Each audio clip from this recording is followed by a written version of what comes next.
The MOE moves to clean up an abandoned city paper mill. A Thunder Bay delegation returns from a sister cities trip to China. And the LU Thunderwolves get ready to hit the ice.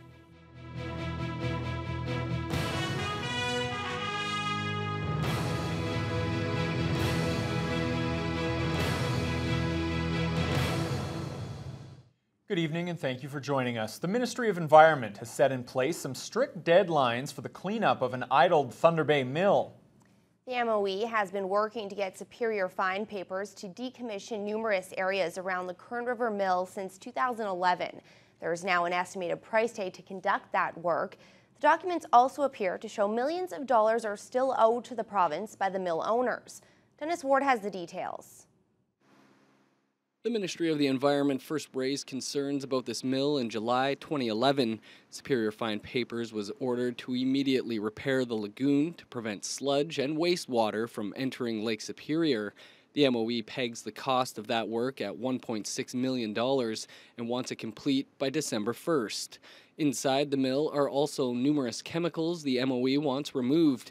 They include hydrogen peroxide, phosphoric acid, and other lab and waste chemicals. The removal is now underway, and the MOE wants that work completed by September 30th at a cost of roughly $130,000. The final order is for the decommissioning and closure of the waste disposal site at an estimated cost of $860,000. The MOE are calling for the work to be wrapped up by the end of the year. MPP Michael Gravel, whose riding the mill sits in, says he's happy an agreement is finally in place. Certainly doesn't mean that there aren't other future options in terms of the site, but this is for a long time obviously had some significant environmental issues attached to it, and it's important that this work gets done. The overall cost of the decommission is pegged at $2.6 million. While the Ministry of Finance won't comment, the Environmental Review Tribunal order appears to show Superior Fine Papers also owes the province at least $2.4 million. That figure grows daily because of interest. It's believed Superior Fine Papers will finance these costs by selling off its remaining assets, and that includes the demolition and dismantling of this mill, which first began operation in 1918. Dennis Ward, TBT News. Well, a change for motorists to be aware of when driving in the city's north side. Several new and permanent and temporary all-way stop signs have been installed at intersections along Bay Street between High and Marlborough. The signs will take effect at 6 o'clock tomorrow morning as part of Phase 1 of the new Bay Street Active Living Corridor. It's meant to make the route safer for pedestrians and cyclists. Bike lanes will not be added to Bay Street, and there will be no loss of parking. Active Transportation Coordinator Adam Kruper says since they cleared up those misconceptions, the feedback received from area residents has been mainly positive. Kruper's hopeful the new signs will help funnel traffic toward main arteries like High Street and away from these more residential areas. Move to the bigger streets, move to the streets that are designed to move lots of traffic quickly. Because as we move forward, we want to define residential areas as quiet, safe neighborhoods. And if we can help do that by reducing traffic a little bit, then we're making a higher quality of life for people who are living in the area. Come September 18th, when the city implements Phase 2 of the project, the temporary east and west stop signs on Bay Street, at Ray Boulevard, Rupert Street, and Winnipeg Avenue will be removed. More information is available on the city website. Mining and the possible exchange of students and faculty were high on the list of discussions by a local delegation in China this past week. A group of 7, including members of council, Confederation College, and a local Tai Chi master, made the trip to our new sister city, Jiaozhou. Committee Chair Aldo Roberto feels the future is unlimited between our two communities. The committee often feels the heat over whether the money is well spent on having sister cities. Roberto says this entire trip cost $10,000. Look at it. We have a budget of $25,000 for sister cities. That's for 5 to make 5 relationships with 5 different cities. Total budget $25,000 out of $360 million. Having said that, we're sitting down talking to these people from China, and they're interested in what we're doing in mining and exploration and investment. The new connection was set up in part by Tai Chi master Pen Yu. He's been taking delegations back and forth between the two cities for years. Thunder Bay is expecting a visit from Premier Kathleen Wynne next week. The Premier is scheduled to be in the city Tuesday to participate in a jobs and growth roundtable and to attend the official opening of Lakehead University's new Faculty of Law. The stopover is part of a Northern Ontario swing for Wynne. She'll also visit Kenora and Fort Severn. A group of Thunder Bay residents are doing whatever they can to help make the homeless smile. Volunteers set up booths containing food, clothing, and toiletries in both the north and south downtown cores, all to put a smile on the faces of the city's less fortunate. Cheryl Holmes has more. And then we've got canned foods here. We got stuffies and bubbles for kids. Kim Coro has been feeding, housing, and clothing the homeless for nearly 20 years. She says it's in her nature to give. I care about people. I've just always wanted to help people, and this was what I figured needed to be done. I wish I could do more. Coro recently created a Facebook page to get more people on board with the idea. And now a group of volunteers are handing out more than 200 care packages to homeless people across the city. Everyone involved has their own reason to give and a story behind their drive for charity. I decided to join. I'm no longer working, and I had some free time, and I thought this would be wonderful. When I seen it on Facebook, her asking for help, I thought that it would be a wonderful idea, because I know at any moment any one of us can be in this position. For some, volunteering came as a way to pay tribute to loved ones. Brenda Gillespie says she's volunteering in memory of a friend who recently passed away. He was not homeless, but he was definitely down on his luck and could have quite well taken advantage of this. One of those people taking advantage of this opportunity is Joey Muniz. He's been living in Thunder Bay for just over a year. Muniz spends most of his days volunteering his time or visiting different drop-in centers. He says he'll take whatever he can if someone's offering support. Okay, bud, you take care of yourself, right? All right, thank you. For myself anyways, and my kids, and even my family, like it's really good to have something like this because it's making me feel better. Like at least I have something to go to, eh? All the items for the care packages were donated by different organizations and companies across Thunder Bay. Group members are hoping to continue this program on a monthly basis. Cheryl Holmes, TBT News. There were protests from some motorists following a police enforcement blitz on the James Street Swing Bridge last week. And despite a warning from police that they would be back, it appears many drivers didn't pay heed. This was the scene last week as Thunder Bay Police teamed up with both the CN and CP Rail Police to crack down on distracted drivers. More than 40 charges were laid for a variety of infractions. In fact, police reported they were so busy they simply couldn't charge all the offenders. Well, officers returned today and the numbers were even higher. In all, 108 charges were laid. They included 53 seatbelt infractions, 5 of which involved children, 15 for texting or cell phone use, and police issued 4 speeding tickets. Also, 3 suspended drivers were caught. Police say drivers can expect more enforcement blitzes of this type in the future. The Drug Enforcement Unit is reporting a small drug seizure following the search of an Academy Drive apartment yesterday. Police say the search turned up over 300 grams of crack cocaine worth almost $100,000. Close to $1,700 in cash was also seized. A 27-year-old Toronto man is facing several charges. A Thunder Bay man has been hit with a hefty fine for allowing his pet dogs to run at large. A provincial offences court judge has ordered 45-year-old Enzo Manai to pay fines totaling $4,500 for the infraction. This follows a complaint from one of Manai's neighbors in April, claiming he was confronted by 2 aggressive German shepherds while walking his dog near his Paquette Road home. Included in the fines levied was a $1,000 charge for failing to license the animals.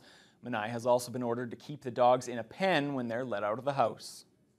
The Lakehead District School Board is looking forward to an uninterrupted school year. Yesterday, approval was given to a memorandum of understanding on a new labor deal between the unions and the Ministry of Education. There are some differences in the collective agreements between the various school boards.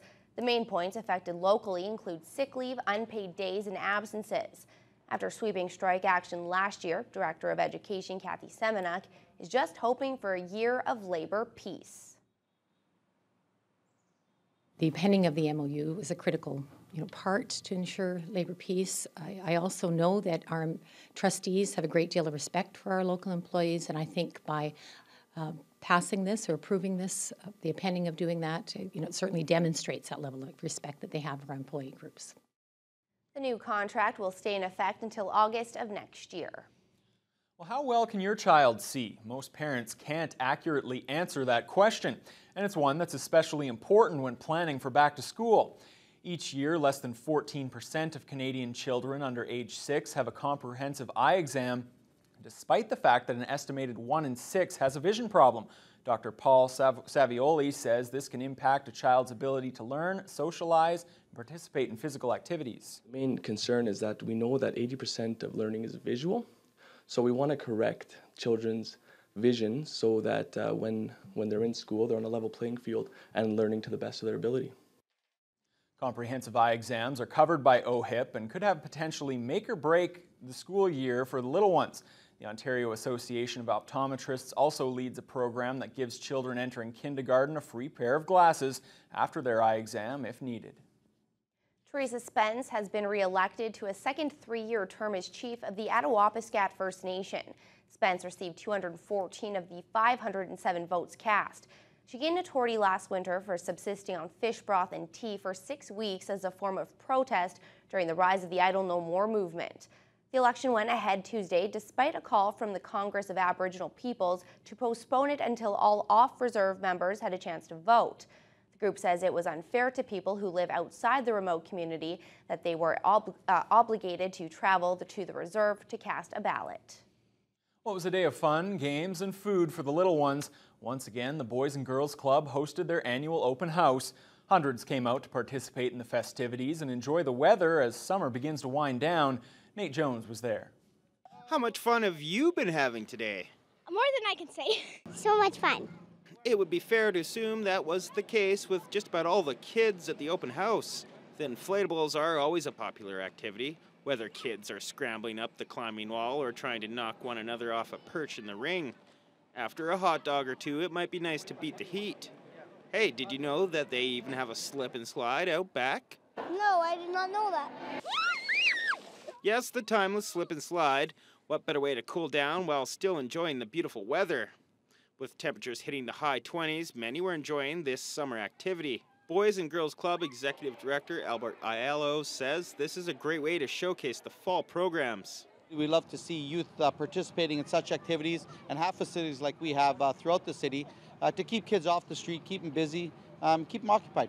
The club has a wide range of kids that can join. Some are as young as 4 years old.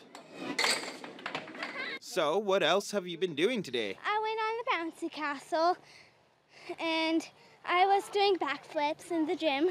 The obstacle course inside. I climbed all the way to the top for my very first time. Inside, there was no shortage of activities. An obstacle course kept kids bouncing and flipping around the gym. And of course, Science North was running its own hands-on games and presentations.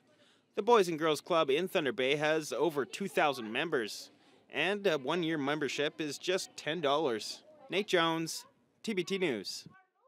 Well, before we get to the weather, our ongoing hot streak has been the subject of a lot of conversation lately and more than a few complaints. But some people aren't letting the hot weather get them down. Case in point, this friendly fellow who showed up this afternoon on the city's north side. For those sweating it out, the snowman's declaration that he's invincible served as a reminder that winter is never all that far away here in the Northwest. And given today's temperatures, it might not be just invincible, it may also be pretty inviting to some. But we'll see how you feel about that when he's joined by his snowman friends in December. I don't know about you. Yeah, it's funny, but I don't want to see any snowmen in August. No. Hopefully it'll be a few more months before we see. Yeah, hopefully we have to wait a while. Fiona, is that going to be the case, do you think? I think we can wait a little while for the snowmen. I don't know about December. Can never tell, but yeah, definitely going to be waiting a while, especially after a day like today. Wow, Randy sure must have been hot in that snowman's costume because 29 Celsius and a humidex, sorry Randy, of 36, mainly sunny skies and winds were from the east-northeast, so it's starting to dry out a little bit. but still 36, that's a pretty hefty humidex value. If we take a look at what's going on across the region, we've still got a lot of heat. Atikokan is at 30, 32 at this hour. In Kenora seems to be pretty much the hot spot for our region. 30 in Red Lake, and even Pickle Lake at this time is at 27, Sault Ste. Marie at 23, all with a fair amount of sunshine. Now there are some thunderstorm alerts, so you want to keep in mind, as we've been warning you the last few days with all this heat, there is a lot of instability with it. And that's why from Kenora all the way through to Atikokan, we have a severe thunderstorm watch.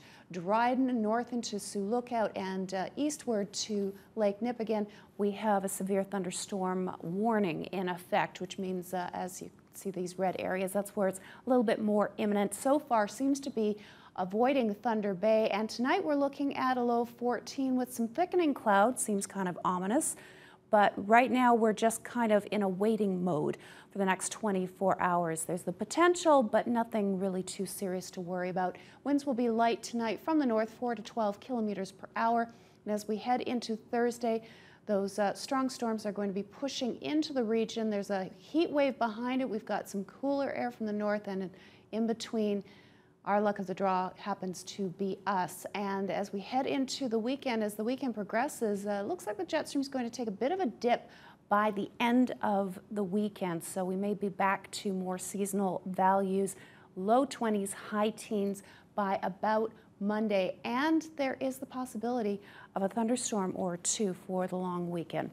Not necessarily the greatest news for some folks, but it is going to be a nice break from all this heat and humidity. I'll have more details on what that's going to turn into for your long weekend plans. That's later on in the news hour. Thanks, Fiona. More evidence has been uncovered at the site of the alleged chemical weapons attack in Syria. We have the latest on that story for you coming up as your news hour continues. Dozens of Syrian soldiers are currently treated in the Syrian hospitals due to this use of chemical agents by the terrorist armed groups.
Britain is pushing ahead with its efforts to get the UN to authorize the use of military force in Syria. The permanent members of the Security Council met today to discuss Britain's draft resolution. They weren't able to reach an agreement, but UN investigators were able to gather more evidence at the site of an alleged chemical weapons attack near Damascus. Nala Ayed has the latest developments. One tumultuous week later, UN inspectors drove into the epicenter of last week's presumed chemical attack. Late, but very welcome. A week ago, the world had demanded they get access right away. And now the US and the UK say they have their own evidence that the regime was responsible. The UN says the inspectors need 4 more days to finish their job. Give peace a chance. Give diplomacy a chance. Stop fighting and start talking. In London, they believe Syria's punishment must come quickly and that the UK should help. This is the first use of chemical warfare in the 21st century. It has to be unacceptable. But while the footage that emerged last week was shocking, there are those who are now clamoring for harder evidence that proves poison gas was used and by the regime. And not everyone is convinced a strike would even be legal. International law says that military action must be taken after a decision by the Security Council. The Security Council, though, would never agree on punishing Syria because of Russia's veto power. Today, the Syrian UN envoy accused the rebels of mounting chemical attacks of their own. Dozens of Syrian soldiers are currently treated in the Syrian hospitals due to this use of chemical agents by the terrorist armed groups. In Damascus, they're stocking up for what might come, but any nervousness remains private. Some residents maintain they're not afraid. With God's will, all Syrians will remain firm, she says, and we will come out stronger after the strike. Still, a difficult life that could become even more so. Nala Ayed, CBC News, London. Foreign Affairs Minister John Baird held a meeting with a Syrian opposition leader in Montreal today. At a news conference afterwards, Baird said he doesn't know whether Canada has the capacity to be part of any possible military engagement in Syria. There are discussions going on as to the exact nature of what a response could be.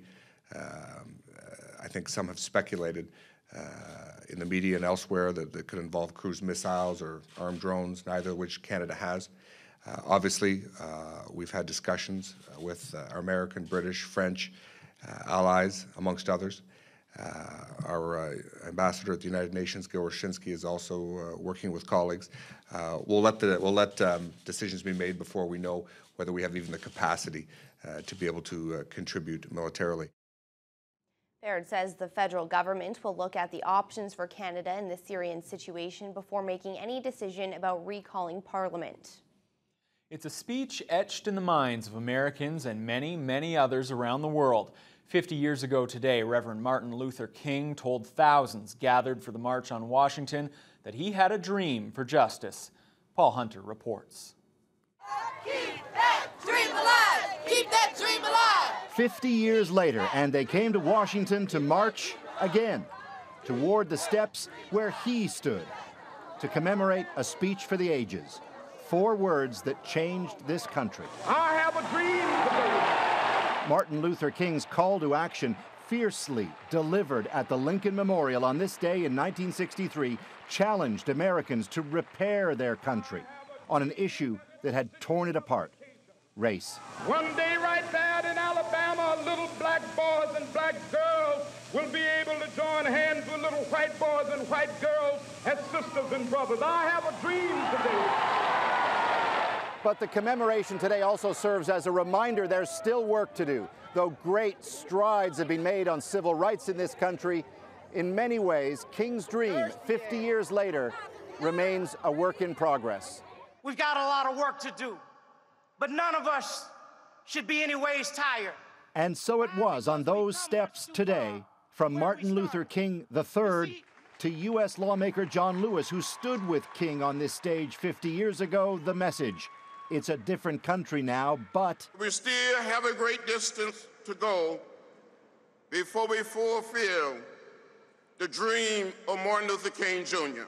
Barack Obama. And though he too reminded Americans there's more to do, Barack Obama also underlined how far this country's come. Because they marched, city councils changed, and state legislatures changed, and Congress changed, and yes, eventually the White House changed. Who'd have thought that 50 years ago? Well, maybe Martin Luther King. Free at last. Thank God Almighty. We are free at last. Paul Hunter, CBC News, Washington. A military jury has sentenced U.S. Major Nidal Hassan to death for killing 13 people at Fort Hood in 2009. Hassan has said the attack on unarmed soldiers at the military base in Texas was motivated by a desire to protect Muslim insurgents fighting in Iraq and Afghanistan. However, since the military justice system requires a lengthy appeals process, years or even decades could pass before Hassan is put to death. Liberal leader Justin Trudeau says Canadians will have to wait a while before they get details on the party's platform. The Liberals are holding their summer caucus on Prince Edward Island, but Trudeau says the party wants to hear from Canadians before it spells out its plans. Lori Graham has the story. It was like going back to school for the Liberal caucus and Justin Trudeau himself, a former teacher. Thank you for listening and taking up your pen. Oh, there we go. This is a chance for Liberals to hash out ideas heading into the fall session of Parliament and beyond to the 2015 federal election. And Trudeau says he intends to make the plight of the middle class a priority. It's not just young people who are lacking in opportunities, it's parents who are finding a larger role in having to support their children for longer. But when asked what he would do to improve the lives of the middle class, Trudeau offered no specifics. In fact, he said he would not present a policy platform until 2015, after he's consulted with Canadians. I'm not going to shortcut that process, which is a serious and responsible process, just because people want to know right now and they're impatient to know. Trudeau has been roundly criticized by his opponents for being light on substance. My wife keeps saying you're very cute. Oh, sorry about that, sir.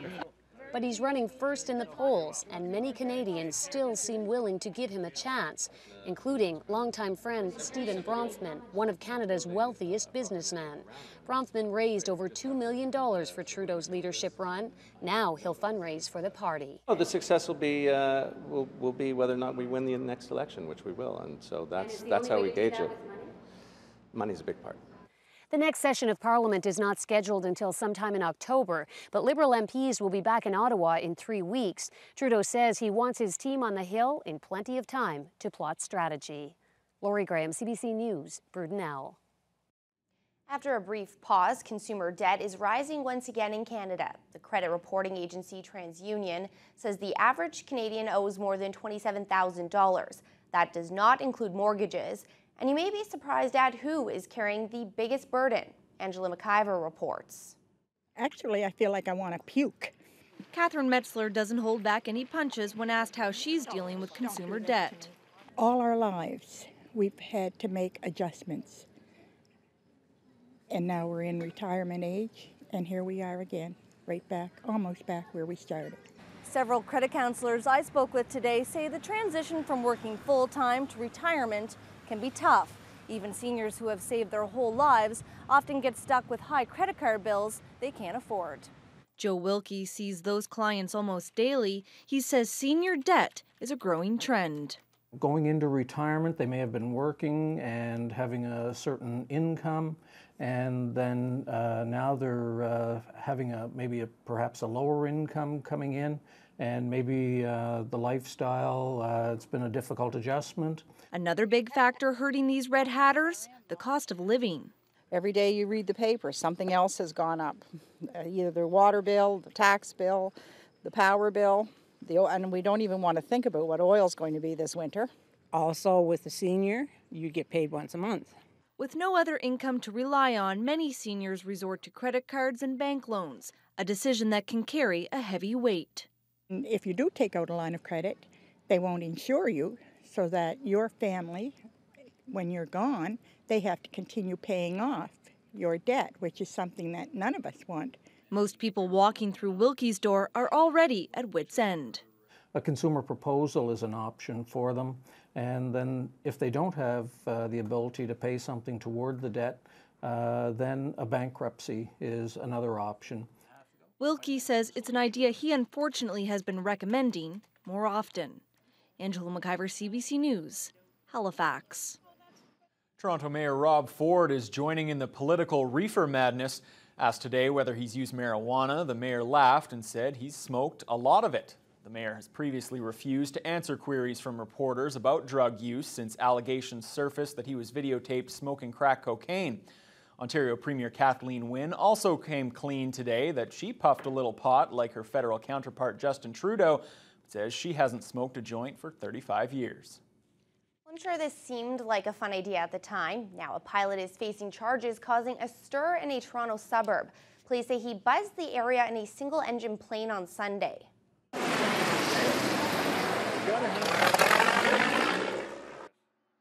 Concerned residents called police, reporting that the plane was flying dangerously low. Authorities failed to make radio contact with the pilot and feared he was in trouble. Police cleared roads for an emergency landing, but the 26-year-old landed safely at a nearby airport. He had reportedly rented the plane to go stunt flying over a friend's house. He faces a charge of dangerous operation of an aircraft. I don't think the authorities look too kindly on stunts like that. Well, let's take a look at the markets now. After a steep decline yesterday, the major markets rebounded slightly today. In Toronto, the TSX was up 16 points to 12,607. Wall Street saw the Dow gain 48 points to 14,824, and the Nasdaq was up almost 15 points to 35.93. The Canadian dollar slipped a tenth of a cent to 95.37 cents US. Gold was down over $1 to $1,418 an ounce, and oil was up a little over $1 to $110 per barrel.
Well, some big questions to sort out for the Lakehead Thunderwolves, and they're going to get a chance to answer some of those questions next week when training camp begins. Players will all be out there. Randy, I know that they'll be having some open tryouts at that time too. Will we see you out there playing wing? I'm much too old. No, don't sell yourself short. My playing days are you over. can. Mr. Hockey has hung up the blades. Say it ain't so. There you go. Well, with less than a week to go before training camp, Lakehead Thunderwolves hockey coach Bill McDonald says he's heading into camp with no preconceived notions about any of his players, veterans, or rookies. With 35 expected on the ice when camp opens Tuesday, McDonald says he's coming in open-minded, having never seen anyone play before. He says every player will have a chance to prove themselves. Obviously, I'm going to sit there and I'm going to watch, and some people might perceive that one kid as a third liner. Well, to me, he might be a second or a first liner because I've never seen him play, and you know, there's an opportunity there for a lot of these guys, and hopefully they grab it, and we'll see where we go from there. It's not who we got, it's how we play, and I think we've got ingredients there. If they play the right way, that will be a good hockey team. Now, the Wolves returned 17 players from last year's squad and 5 recruits, including NCAA transfer Kellen Ainsworth, former OHLers Cody Alcock and David Quinnell, and goalie Justin McDonald. Local walk-ons, including OHL journeyman Adam Restuel and Thunder Bay North Stars leading scorer Matt Carella, will also be on hand. And we'll have more hockey later, but first on the ball diamond locally last night, the first-place Daytona Dodgers doubled up the Thunder Bay Wolves 2-1. Taylor McCaskill had 2 hits for the winners. In the majors, the Jays finally concluded a 3-game series tonight at home with the Yankees. After a rare loss to the Birds on Monday, the Bronx Bombers were back in fine form last night. Their captain, Derek Jeter, would open the scoring in the first off Jay Stutter Jay Happ as he slaps a single to center that easily cashes the speedy Brett Gardner. Alfonso Soriano takes his team into a 4-0 lead later in the inning as he slugs a 3-run shot to left for his 10th home run. The former Cub, in his next at-bat, is back for an encore as he takes Happ up and out, parking a slider over the left field wall for his second long ball of the game. 5-zip. Esmel Rogers comes on in relief, and look what happens to him. He'll get lit up as well by Mark Reynolds, who greets him with a frozen rope to left. It's all Bronx Bombers in this one as they romp 7-1. Well, back to hockey. In NHL news, Winnipeg has signed defenseman Brandon Kitchton to a 3-year entry-level contract worth almost $2 million. He was drafted by the Jets in the 7th round this year, and Canada's men's Olympic orientation camp in Calgary has wrapped up. Now it's up to the players to impress the coaching staff when the regular season opens in October. One player intent on making the Olympic team is rugged Boston Bruins forward Milan Lucic. It's pretty unique. It's pretty cool, and as you saw, our walkthrough was going over the systems and the way that the coaches expect us to play, and you know, I don't think any team has ever gone through something like this. You know, you see this in basketball and football and those type of sports with the walkthroughs, but I think you know, being able to just slow it down and clarify, you know, the systems that, you know, Babcock and the rest of the coaching staff want us to play. I think a lot was accomplished here today. Can you have a singular focus leading into the NHL season, or do you just have to go about playing your game, Milan? I mean, how are you going to go about this season? Well, I think the singular focus has to be that you have to be the best you can for your team, and if you worry too much about making this team, that's when all the focus goes away from, you know, helping your team win. And you know, when you just focus on helping your team win, everything else tends to take care of itself. And if you look at my season last year, I put a lot of focus on goals and assists and all that type of stuff. And you know, once the playoffs started, I just, you know, put that all aside and focused on winning. You know, everything, you know, it seemed to take care of itself. So that's my focus going into this year, is be the best I can be for the Boston Bruins, and hopefully that'll be good enough to make Team Canada. Well, not allowed to hit the ice because of high insurance. The Team Canada Buddies used the 3-day camp to bond, play some ball hockey, and even golf with members of the Champions Tour that will be taking part in the Shaw Charity Classic in Calgary, which tees off tomorrow. Mr. Mark Amir. It's not often a green jacket winner and a Stanley Cup and Olympic gold medal winning hockey player get paired up in a charity event. Today at Canyon Meadows, Sidney Crosby and Mark O'Mara teamed up in a chip and putt competition involving kids from the 5 charities benefiting from the Shaw Charity Classic. Also involved in the event, hockey players like Norris Trophy winning defenseman PK Subban of the Montreal Canadiens and scoring star Steven Stamkos of the Tampa Bay Lightning. You're kind of like a kid in a candy shop. They're so good at what they do, and we try pretty hard to be good golfers in the summer when we have some time, and you know, you have a true appreciation for how hard they work to master their game. Stamkos and the rest of the 47 hockey players at this week's Olympic orientation camp playing some golf as a bonding experience. One thing Sidney Crosby said is that he's pretty jealous because he might get a 15 to 20-year pro career, whereas golfers get double that. They get 40+ years at the game they love. A little bit of envy at guys like Tom Lehman and Mark O'Meara who might get 40 years in the sport they love. Yeah, that works out pretty well. But yeah, I think talk to any hockey player, we all love to play golf and have a lot of respect for what they do. But yeah, we're probably a little jealous that we can't play quite as long as they can. You know, you probably don't reach your stride until most of these guys are done. Yeah. You know, in your mid-30s is you're kind of getting to the prime of your career, and there's very few sports like that. Mark O'Meara won the '98 Masters. He says he enjoys the company of hockey players. You know, the hockey players, to me, are just amazing guys. You know, I know everybody watches on TV, they see the rough and the tough and maybe the fighting, and but I see a different side of the hockey players. I see guys that care about their community, they care about the kids, they want to promote the game. 2 sports, dozens of legends. Great way to kick off Shaw Charity Classic Week.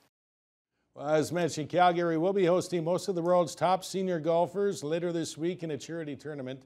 The field includes Mark O'Meara and Tom Kite, and for many golfers, this will be their first ever visit to the Stampede City.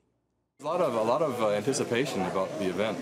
Everybody knows all the work that's gone into preparing this week, and you know how great the event will be. That has been determined. This is going to be the best event on the tour by all the folks who have put it on, who own it, who are running it, and I think there's a lot of excitement about being here to play. It feels great. I've never been to Calgary before, so I'm looking forward to it. I'm hearing great things about the golf course and about the city and the people and everything, so I'm just looking forward to the whole week. Another wet day has played havoc with the schedule of the U.S. Open tennis tournament in New York. Canada's Eugenie Bouchard was scheduled to play her second-round match against 8th-ranked Angelique Kerber of Germany, but rain has halted that, and they've rescheduled it for tomorrow. Now, they did get some matches in. 3rd seed Agnieszka Radwanska and number 5 Li Na are through to round number 3. Yesterday, Canada's Milos Raonic needed only 34 minutes to take the first set from Italian qualifier Thomas Fabiano. The second set a bit tougher, with the 10th-seeded Canuck winning in a tiebreaker. The 22-year-old makes it a straight sets win with one of his 28 aces. Now, fellow Canuck Vasek Pospisil of BC won't be moving on. He lost his match in a 5th set tiebreaker. Over on the women's side, Montreal's Alexandra Wozniak would prevail in her match in straight sets. As for some of the big names, number 7 Roger Federer, top-rated Novak Djokovic, easy first-round winners. The upset of the day saw 17-year-old qualifier Victoria Duval stun 11th seed Samantha Stosur in 3 sets. And the second of 4 FedEx Cup golf tournaments takes place starting Friday morning near Boston. It's the Deutsche Bank Championship.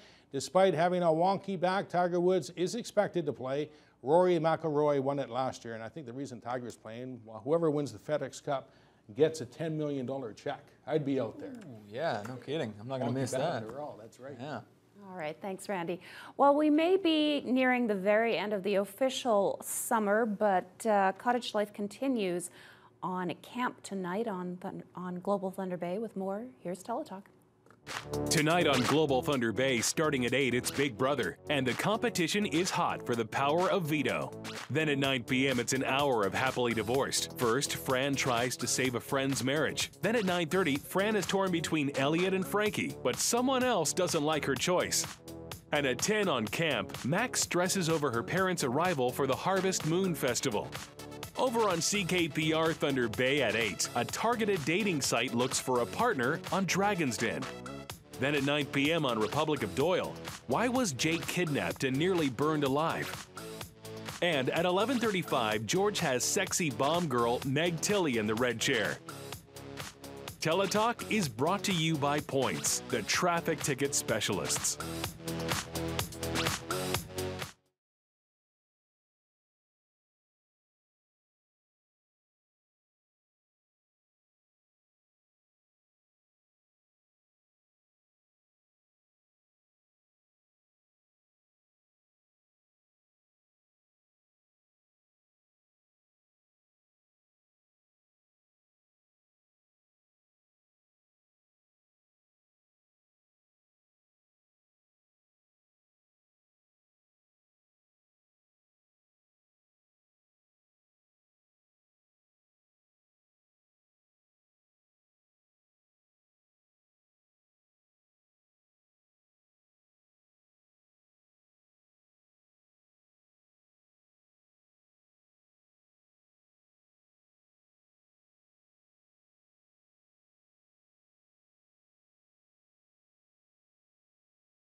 Well, another warm day here in Thunder Bay. Fiona, we're still seeing the heat to the west of us as well. Yeah, there's ridiculous temperatures for this time of year, considering how cool it was just about a month ago. But here in Thunder Bay, we too are seeing a lot of heat. 29 was our high. With the humidex, it felt like 36 at times this afternoon, and that's with winds very light from the east-northeast. We take a look at what's going on to the west. If you head a little bit further west, okay, all the way to the coast, it's a little bit cooler, and the air, ironically, is a little bit drier. So 21 in Vancouver. They've got rain ahead for them. Prince George also at 20 at this time. We've got clouds in Edmonton at 26. Calgary matching them with a little bit of sunshine, but the humidex is not a factor in Alberta. It's much drier right now. The heat, however, is continuing in southern Saskatchewan, Saskatoon at 31, Regina matching that, both with lots of sunshine, although there is a severe thunderstorm warning basically surrounding Regina. Meanwhile, Regina and all areas south along the Saskatchewan border is under a severe thunderstorm watch. So there's a lot of instability in that part of the province. Meanwhile, Winnipeg, 32. Humidex topped out at 38 earlier today. Nothing but sunshine. It is a hot day in the capital of Manitoba. Now, Toronto currently at 27, partly cloudy skies. It's hot, it's muggy, and the humidex continues to rise on a daily basis. Ottawa is matching Toronto in temperature. Sky condition a little different, though. They've got a whole lot of cloud cover, but the humidex is also in the mid to high 30s today. Meanwhile, Quebec City, 20 Celsius, rain and gusty east-northeast winds. They're actually keeping an eye out on the sky because they're expecting a thunderstorm for tonight. Speaking of thunderstorms, Fredericton doesn't look too bad right now at 21 and mainly cloudy skies, but the temperatures have been dropping dramatically in the last 3 hours or so. And the humidex is still near 30. And they are also expecting a thunderstorm tonight. And that's a similar situation for Charlottetown, which is currently at 18, Halifax at 21, St. John's currently at 18 under cloudy skies, and a pretty windy day today. Now, if we take a look at what's going on today, we've had a little bit of instability to the west, but tomorrow this low is going to move in. We're between two fronts. We've got cold air from the north, we've got hot air from the south squeezing us in together, and that's where you get a lot of this activity. It's pushing in through the Great Lakes tomorrow, so probably by the end of the afternoon. Got a lot of instability during the day, but better chance of rain by the end of the afternoon and into the evening, and then into Friday it will move out, and we're just going to see the tail end of this system. Thunderstorm alerts, as I said, from Kenora all the way through to Atikokan. We have thunderstorm watches. More severe concern are the warnings from Dryden to Sioux. Look out to Lake Nipigon. Now tonight, temperatures above seasonal, mid to high teens. Thunderstorm possible in Fort Frances. We've got just a few clouds to the east overnight, and then tomorrow lots of sunshine if you head a little bit further eastward. However, there's still all that instability, chance of some more rain in Fort Frances and up into Red Lake, but you can see the temperatures are all still there, very, very warm. At this hour, we're at 28. Humidex makes it feel like 35. It's a hot night.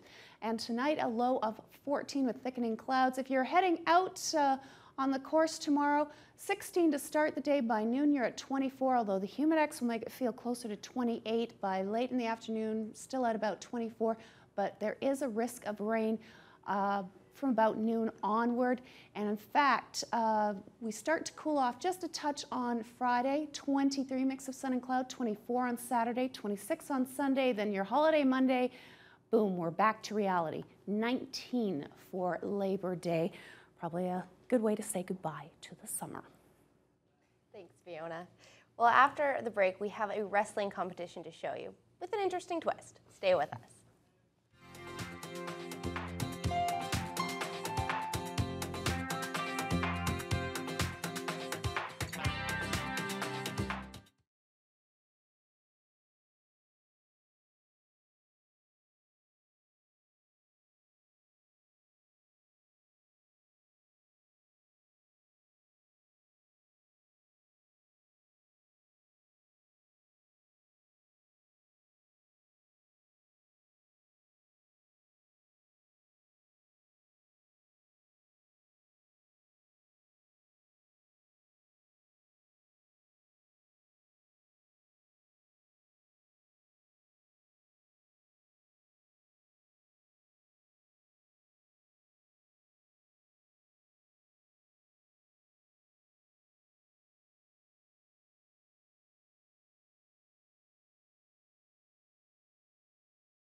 The competition was furious, it was fun, and it was also a little bit messy. Basically, it's wrestling in gravy. We've got a pool full of gravy, nice warm gravy for people to have good wrestling. The World Gravy Wrestling Championships were held in England on Monday. For 2 minutes each, contenders wearing costumes wrestled in the gravy. 12,000 liters of the brown stuff was used. 1,000 people turned out to watch the competition. It was a bit odd, but all for a good cause, to raise money for charity. That's some pretty thin looking gravy. Yeah, I like my gravy thick. It looked more like But no mud than lumps. gravy. No. Yeah, no lumps. No. Well, that'll do it for your early look at news, weather, and sports. Thanks for joining us. We'll see you again next time.